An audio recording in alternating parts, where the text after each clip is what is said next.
अस्सलामुअलैकुम वरहमतुल्लाहि वबरकातुहू। उम्मीद है आप सब खैरियत, तंदुरुस्ती और आफियत के साथ होंगे। आप देख रहे हैं मेरा और अपना YouTube channel JJC by sir Jawad. मैं हूं जवाद अख्तर। आज की lecture video first year physics के चैप्टर 8 के न्यूमेरिकल्स का दूसरा और आखिरी हिस्सा है। इससे पहले मैं आपको इसका पार्ट 1 डिलीवर कर चुका हूँ। शुरू करते हैं आज की लेक्चर। बिस्मिल्लाहिर्रहमानिर्रहीम। इलेक्ट्रिक फील्ड जो है वो चैप्टर 8 का नाम है। पेज नंबर 181 82 पे मौजूद है। 6 न्यूमेरिकल मैंने आपको लास्ट लेक्चर में कराए थे, आज 4 हैं। इम्पॉर्टेंट क्लास है, साथ रहिएगा। ये जो 3 न्यूमेरिकल हैं, question number 5, question number 6, question number 5, question number 6 और क्वेश्चन नंबर 7, इसकी कैटेगरी बनेगी electric field of dipole. Electric field of dipole category number 3। Electric fields या इलेक्ट्रिक फील्ड ऑफ डाईपोल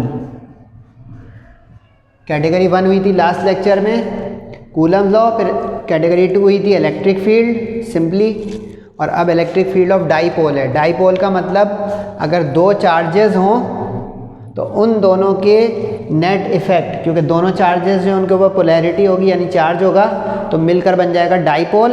तो उसका नेट इफ़ेक्ट जो होता है उसको कहते हैं नेट इलेक्ट्रिक फील्ड। ये तो मैंने थोड़ी थ्योरी बता दी। अब आ जाए सवाल पे। Question number 5, a proton and electron. देखें 2 चार्जेस का जिक्र आ गया। Form 2 corners of an equilateral triangle. एक इक्विलेटरल ट्राइंगल बना रहे हैं। इस डायग्राम को आप इसमें फॉलो करें। इसमें तो बुक में बनी हुई है, लेकिन इसमें भी बुक में आधी बनी हुई होगी।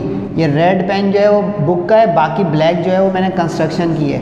तो इसमें यूँ समझे कि इन्होंने इक्विलेटरल ट्राइंगल का जिक्र कर दिया है, तो मैंने आपके लिए बना दिया। ये बन गया इक्विलेटरल ट्राइंगल। अब वो कह रहे हैं कि उसके 2 कॉर्नर्स पे मौजूद हैं ये इलेक्ट्रॉन और प्रोटॉन, यानी समझे इधर इलेक्ट्रॉन मौजूद है और इधर प्रोटॉन, और उसकी साइडों की लंबाई है 2.0 हर तरफ से। इक्विलेटरल है तो सारी साइडें बराबर होंगी, सही है। 2.0 2.0 एक्सपोनेंट -6 2.0 एक्सपोनेंट -6, सही है। अब यहाँ पे जो फील्ड आएगी ना, ये जो कॉर्नर होता है थर्ड कॉर्नर, इसको फिर कहते हैं हम कि ये अब इलेक्ट्रॉन की फील्ड टुवर्ड्स होगी, प्रोटॉन की अवे होगी, तो नेट जो चार्ज आएगा फील्ड आएगी वो इस कॉर्नर पे आएगी जो थर्ड कॉर्नर होगा, सही है। लेंथ दे दी साइड की। अच्छा, इसी साइड की लेंथ को R बोलते हैं, क्योंकि इसमें जो फॉर्मूले में R आएगा ना वो ये वाला नहीं होगा, ये वाला होगा जहाँ पे फील्ड का डिस्टेंस है, ठीक है। अब वो कह रहे हैं what is the magnitude of net electric field due to these 2 particles. अब लेंथ ऑफ साइड R मैंने ले लिया ये 2 exponent -6। Charge on electron proton last lecture में बताया था, आप याद कर लें। गिवन भी हो सकता है इम्तिहान में 1.6 एक्सपोनेंट -19। एप्सिलॉन नॉट यानी परमिटिविटी ऑफ फ्री स्पेस या वैक्यूम परमिटिविटी, ये गिवन होगा 60 डिग्री। ये आई बारीकी। सवाल में देखें कहीं भी एंगल नहीं दिया हुआ है। कैसे पकड़ा सर ने, आप भी पकड़ें, लिखें बारीकी। इक्विलेटरल ट्राइंगल, किसी भी ट्राइंगल के 3 एंगल का सम होता है 180 डिग्री। तो 60 जो है यही एक सूरत है जो 180 पहुंचा देगी। इससे पता चल गया कि इक्विलेटरल ट्राइंगल जो है 3 एंगलों वाला, उसका एक एंगल 60 होगा। तो ये तो हो गया इसमें बारीकी का मामला। अब नेट इलेक्ट्रिक फील्ड का फॉर्मूला संभालें, डाईपोल का फॉर्मूला, क्योंकि तीनों न्यूमेरिकल इसी से होंगे। आखिरी बस फ्लक्स का है, वो कैटेगरी 4 है। अब इसमें जो चार्जेस एक जैसे हैं, जब एक जैसे चार्जेस होंगे तो उनकी फील्ड की मैग्नीट्यूड एक जैसी होगी। तो ये देखें सेम चार्जेस होने की वजह से, सेम चार्जेस मतलब इक्वल चार्ज। तो अब 2 दफ़ा E लिखने के बजाय हम इसको E+E करके 2E कर देंगे, सही। E का फॉर्मूला लास्ट लेक्चर से उठाएं आप कि किसी आइसोलेटेड पॉइंट पर डिस्टेंस पर फील्ड क्या होती है। लिख देता हूँ फिर भी एहतियातन आपके लिए। वो होती है KQ/R², और K का मतलब 1/4πε0 कूलम्स लॉ जो होता, कूलम्स कांस्टेंट जो होता था Q/R²। तो इस तरह ये बन गया 1/4πε0 Q/R²। समझ में आ गया। ये किसी फासले पे फील्ड निकालने का फॉर्मूला होता है। लास्ट लेक्चर में इसके क्वेश्चन करा चुका हूँ, फिर भी लिख दिया। अब पुट एंड गेट हो गया। क्यू की वैल्यू रखें 1.6 एक्सपोनेंट माइनस 19। अच्छा 2 से ये 4 कैंसिल कर देंगे तो कम कैलकुलेटर चलाना पड़ेगा, तो 2 पाई कैलकुलेटर से उठाएं, एप्सिलॉन नॉट यहाँ से उठाएं, आर की वैल्यू 2 एक्सपोनेंट माइनस 6 लें, इसका स्क्वायर करें और cos 60 ले लें। न्यूमरेटर अलग मल्टीप्लाई, डिनोमिनेटर अलग मल्टीप्लाई, डिवाइड किया तो आ गया 360 न्यूटन पर कूलम। इसके यूनिट्स होते हैं न्यूटन पर कूलम या वोल्ट पर मीटर, लेकिन जब नॉर्मल इलेक्ट्रिक फील्ड इंटेंसिटी के क्वेश्चन हो तो न्यूटन पर कूलम इस्तेमाल कीजिएगा, वरना ये दोनों होते हैं न्यूटन पर कूलम और वोल्ट पर मीटर बराबर, लेकिन हम ये वाला ज़्यादा यूज़ करते हैं। सही है। अच्छा इसको साइंटिफिक नोटेशन में लिखें तो 2 डेसिमल मूव कर जाएं अगर, ऑप्शन है, क्योंकि ये बहुत बड़ी वैल्यू नहीं है, लेकिन कर दें तो खैर है। बुक से अगर आंसर मैच करने के शौकीन है बच्चे तो इसको कन्वर्ट करके साइंटिफिक नोटेशन में लिख सकते हैं, newton per coulomb is the net electric field due to both particles. Question number 7 अगर आप देखें तो सर ने लिख दिया सेम एज क्वेश्चन नंबर 5। इसकी क्या वजह हुई भाई?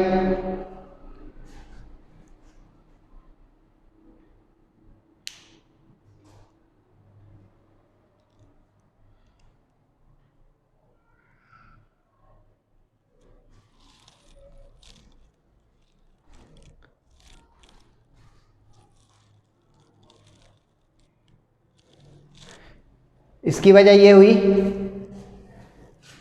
कि सिर्फ वैल्यू फ़र्क है बिल्कुल। अगर आप बुक खोलेंगे बिल्कुल सेम टू सेम वर्डिंग है, सिर्फ 2 एक्सपोनेंट माइनस 6 की जगह वो 5 माइक्रोमीटर दे रहा है। सही है। अब अगर वो ऐसी सिर्फ वैल्यू देगा तो आप क्या करेंगे, सिर्फ यहाँ पे वैल्यू बदलेगी जहाँ पे हमने 2 एक्सपोनेंट माइनस 6, बाकी इलेक्ट्रॉन भी वही है, प्रोटॉन भी वही है, इक्विलेटरल ट्राइंगल भी है, तो टाइम ज़ाया नहीं करें, उसको फॉलो करके करेंगे, बस आंसर फ़र्क आ जाएगा उस डिस्टेंस के सेपरेशन के फ़र्क होने की वजह से। ठीक है। क्वेश्चन नंबर 6 में वो कह रहे हैं कि हम आपको एक इक्विलेटरल ट्राइंगल दे रहे हैं, लेकिन इसमें अब बना के नहीं दे रहे हैं वो इक्विलेटरल ट्राइंगल, इसमें एक ट्राइंगल बनेगा जो कि इक्विलेटरल नहीं होगा। कैसे? ऐसे कि अगर आप इस पर गौर करें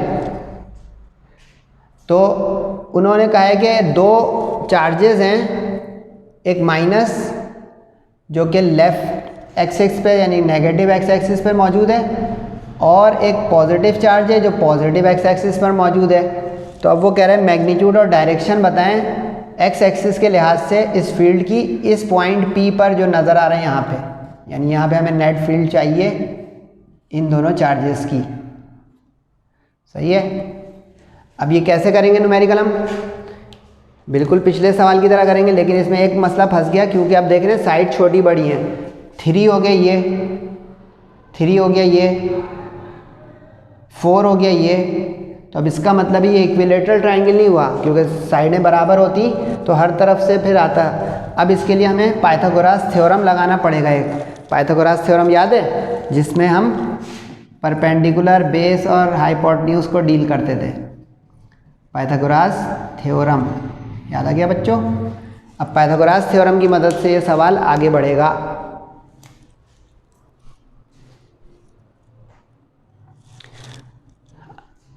चार्ज दिया हुआ है, वैल्यू रख दी ओ ए। अच्छा ये लेबलिंग मैंने की, आप भी करें। ए बी, ए यहाँ रखा, बी रखा, पॉइंट नाम रखेंगे, पी सवाल में दिया हुआ है। ठीक है। अब इसको क्यों रखा है मैंने नाम, ताकि हम पाइथागोरस थ्योरम जब लगाएं तो उसमें वैल्यूज़ और सिंबल्स रख सकें। ओ पी ये जो है 4 दिया हुआ है। सही है। आर ये हमें चाहिए, जो अभी मैंने बताया ये वाला होता है आर। अब ये जो आर निकालेंगे हम लोग, यानी ये वाला डिस्टेंस जो बताया आपको, ये इस्तेमाल हो जाएगा कॉस थीटा की जगह पे इस फॉर्मूले में। तो अब कुछ स्टूडेंट ये सोच रहे होंगे कि सर इसमें आपने थीटा का कॉस इन्वर्स क्यों नहीं निकाला? तो इसकी वजह ये है बेटा कि अगर आप फॉर्मूले को देखें तो इसमें हमें कॉस थीटा चाहिए होता है। तो अगर सवाल में एंगल दिए हों तब तो ठीक, लेकिन अगर हमें फाइंड करना हो इस तरह, यानी खुद फॉर्मुलेट करना हो पाइथागोरस थ्योरम या अदरवाइज, तो हम इसमें इन्वर्स निकालेंगे तो इजाफी मेहनत हो जाएगी। किस तरह समझाऊं? क्योंकि अगर ये मैं इन्वर्स निकाल लूँ अभी डिग्री में कुछ आंसर आ जाएगा, जब वहाँ रखने का वक्त आएगा तो आप मैथ्स का इंटरेस्ट देखिएगा, जब थीटा का रख के कॉस निकालेंगे तो वही वैल्यू आ जाएगी जो ये है 3/5 यानी 0.6 करके। तो ये होती है अंडरस्टैंडिंग की बात के, टाइम बचता है और दिमाग भी। अब यहाँ पे भी दो चार्जेस जो दिए वो इक्वल हैं। अच्छा, इसमें जो नेचर ऑफ चार्जेस होती है माइनस प्लस, वो सिर्फ अपोजिट बताने के लिए होती है, क्योंकि ये जो डाइपोल्स हैं ये अपोजिट चार्जेस ही के ज़रिए जो है क्रिएट होते हैं। यानी दोनों प्लस हो या दोनों माइनस हो तो ये टॉपिक फेल हो जाएगा, सिर्फ MCQs हो जाएगी कि देयर इज़ नो फील्ड या नेट फील्ड इज़ ज़ीरो। सही। तो अब एक प्लस एक माइनस जो है इसमें हम कैलकुलेशन करते हुए उसका सिर्फ मैग्नीट्यूड यानी पॉजिटिव वैल्यू रखेंगे। तो सेम फील्ड होगी, यहाँ भी दोनों चार्जेस इक्वल होने की वजह से। सही है। 2 से 4 कैंसिल कर दिया, बाकी ये पिछले सवाल का रिवीजन आ गया कि मल्टीप्लाई में कैलकुलेटर चलाएं, लेकिन अब देखें यहाँ मैंने cos थीटा 3/5 रखा है, बस ये एक बारीकी है। तो 3 के साथ ऊपर मल्टीप्लाई, 5 के साथ नीचे मल्टीप्लाई, कैलकुलेटर, और हमारा रिजल्ट आ गया न्यूटन पर कूलम में। अच्छा, इसी सवाल में उसने हम डायरेक्शन भी पूछी है, direction with respect to positive x axis. तो ये सिर्फ वर्डिंग में होगा, इसकी कोई फॉर्मूला नहीं होता डायरेक्शन का। तो इसकी थ्योरी मैंने आपको बताई। देख लें, जो पॉजिटिव चार्ज होता है ना वो अपनी फील्ड बनाता है, यानी ओरिजिनेट करता है, इससे अवे जाती है। तो अब देखें पॉजिटिव चार्ज से अवे किधर जाएगी, टूवर्ड्स द नेगेटिव चार्ज, यानी ये। तो अब इसमें सिर्फ यही वर्डिंग लिखनी है, the direction of net field is towards negative x axis that is towards the left, यानी लेफ्ट की तरफ वो फील्ड हो जाएगी जो हमारा नेट दोनों चार्जेस का कंबाइंड इफेक्ट है। यानी हम यूँ लिख सकते हैं away from positive charge and towards the negative charge. सही है। तो ये न्यूमेरिकल, अच्छा ये इंपॉर्टेंट न्यूमेरिकल है, इसकी प्रैक्टिस कीजिएगा। आखिरी न्यूमेरिकल की कैटेगरी है कैटेगरी 4 इलेक्ट्रिक फ्लक्स। एक ही है इसका क्वेश्चन, तो ये कैटेगरी 4 का बन जाएगा। यहाँ लिख दूँ, ये C4 है, मूव भी कर दूँ कि एक ही दफ़ा में आपको पूरा दिख जाए। ये है इलेक्ट्रिक फ्लक्स। तो टोटल 4 कैटेगरी के न्यूमेरिकल हो गए जो मेरे साथ समझ के पढ़ रहे हैं। अब इसमें उसने एक डायग्राम बनाई हुई है बुक के अंदर, अगर आप देखेंगे पेज नंबर 182 पर। द स्क्वायर सरफेस मेजर्स, चौकोर एक सरफेस है, वो कह रहे हैं कि उसकी मेजरमेंट हर तरफ से, क्योंकि स्क्वायर है तो बराबर होगी हर तरफ से, 3.2 मिलीमीटर है दोनों तरफ से। आगे वो कह रहे हैं कि इसको एक यूनिफॉर्म फील्ड के मैदान में रख दिया, यानी समझे आबशार चल रही है इलेक्ट्रिक फील्ड की, लाइंस ऑफ फोर्स की, उसके दरमियान इसको रख दिया इस सरफेस को। तो उसने एंगल बना दिया 35 डिग्री विद द नॉर्मल। अच्छा, नॉर्मल जो है ना ये होता है परपेंडिकुलर, ये जो मेरा हाथ नज़र आ रहा है ये दैट इज़ नॉर्मल। सही। अब ये जो नॉर्मल है इसके साथ ये एंगल बना रहा है 35 डिग्री। सही है। आगे वो कह रहा है कि इलेक्ट्रिक फ्लक्स बताएं सरफेस का। अब इलेक्ट्रिक फ्लक्स का पहले तो फार्मूला लिखे अपने ख़जाने में। इलेक्ट्रिक फ्लक्स का फार्मूला होता है EA cos थीटा। वैसे ओरिजिनल तो ये डॉट प्रोडक्ट है, चैप्टर 2 देखिएगा, E और A का, लेकिन जब डॉट हटता है स्केलर प्रोडक्ट तो आ जाता है cos थीटा। सही। अब लेंथ ऑफ ईच साइड है का मतलब लेंथ भी हो गई, ब्रेड भी हो गई। मिलीमीटर को मीटर बनाएंगे 1000 से डिवाइड करके। सही। इलेक्ट्रिक फील्ड E होती है, angle with the normal 35 degree है। अब यहाँ पे एक स्टूडेंट सोच रहा होगा सर ये तो पोटेंशियल का न्यूमेरिकल है। नो, इस पे निशान लगा स्टेरिक, छोटा न्यूमेरिकल है लेकिन इंपॉर्टेंट हो गया इसलिए कि इसमें बारीकी एक है। अब एक स्टूडेंट 35 डिग्री अगर रख देगा इस थीटा की जगह तो सारा ज़ीरो मिल जाएगा उसको।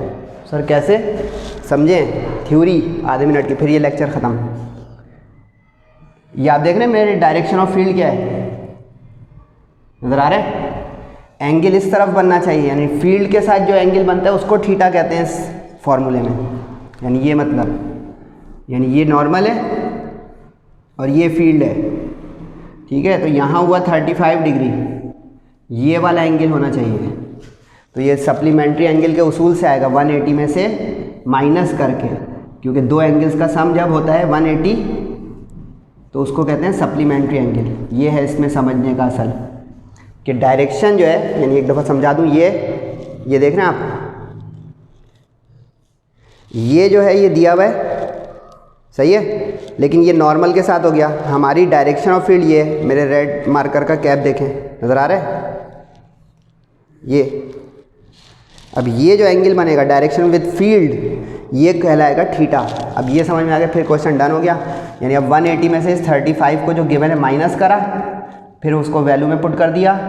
अच्छा, यूनिट्स इसके न्यूटन मीटर स्क्वायर पर कूलम। समझा दूँ कैसे आया। ई के यूनिट्स क्या होते हैं, न्यूटन पर कूलम, हाँ बोले सही। ए के क्या होते हैं, length into breadth, metre into metre, metre square.